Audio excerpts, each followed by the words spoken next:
Guys, nandiyan na si Ma'am.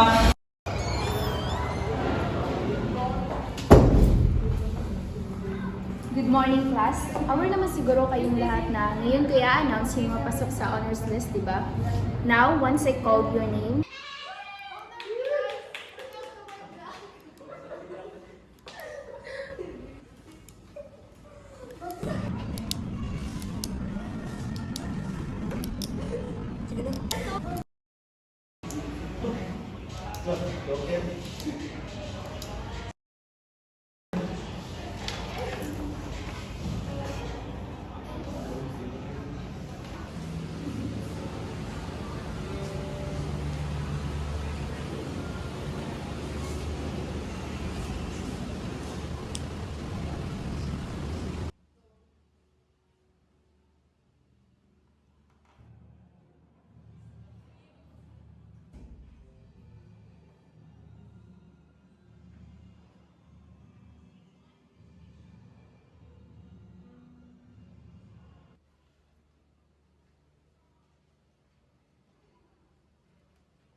grade 11 ka?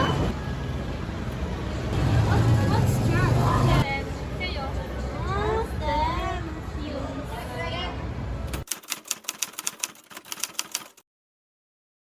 These people don't have any idea that they are slowly healing the broken part of me. They are gradually putting back the missing pieces of my life every time we are together. These people are worth keeping, and their presence is my healing, and I would trade anything in this world for them.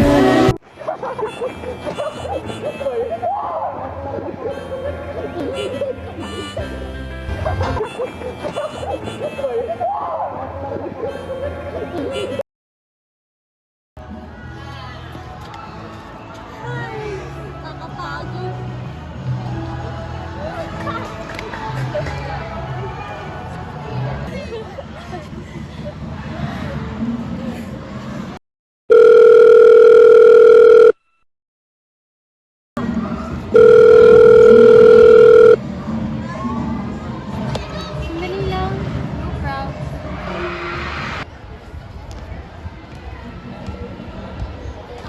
Pa? Uwi!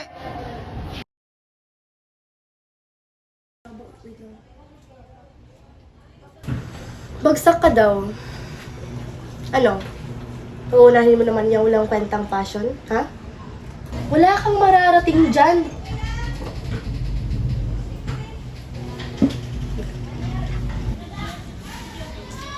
Kita mo yung pinsan mo. May pangarap sa buhay, hindi katulad mo.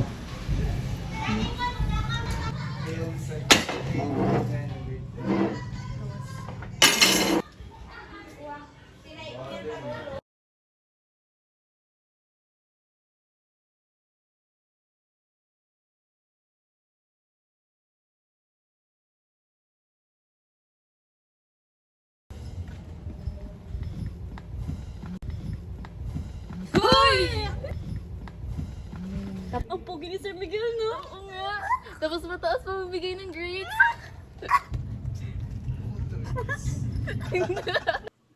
Nakakapagod. Paulit-ulit. Dito na naman ako. Buti pa yung mga motorsiklo. Umuusad. Yung takbo kayo ng buhay ko. Kailan?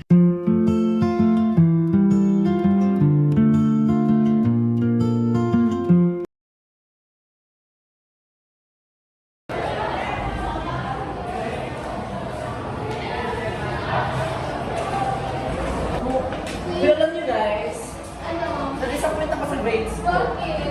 Kasi nakita ko kasi yung tatlong selected children dyan. Pag nakita ni nanay yun, sigurado magagalit siya. Nanay. Girl, tapos ka na ba?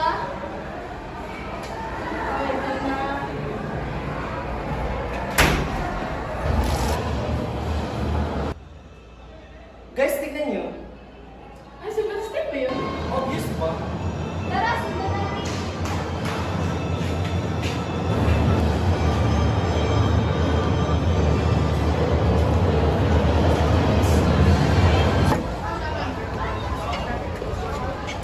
Tignan nyo. Hala, sino kausap si Jan? Nababalik talaga siya.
Miss Batistine, could you please come here?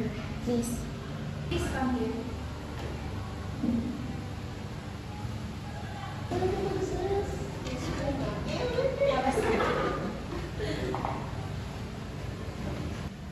Iha, okay ka lang ba? You know you can talk to me. Okay, ma'am. May problema po ba? How do I say this? Meron kasing isa na video mga classmates sa akin where you are talking and laughing alone. Po? Here.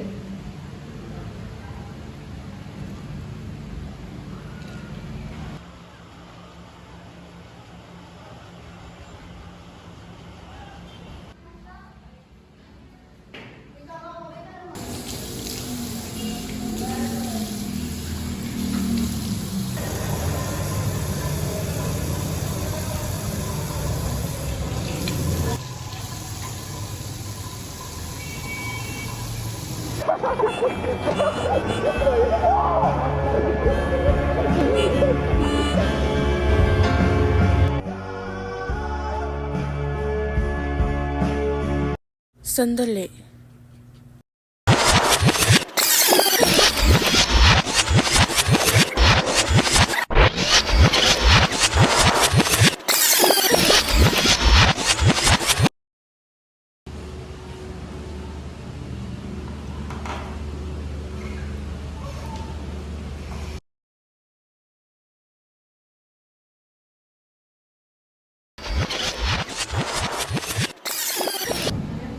At yun ang nangyari sa karakter ni Lavinia sa kwentong Anino ng Isip.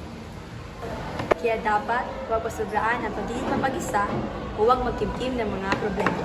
Dahil tayo magdudulot ng depresyon o worse, schizophrenia. Yun lang, hanggang sa muli!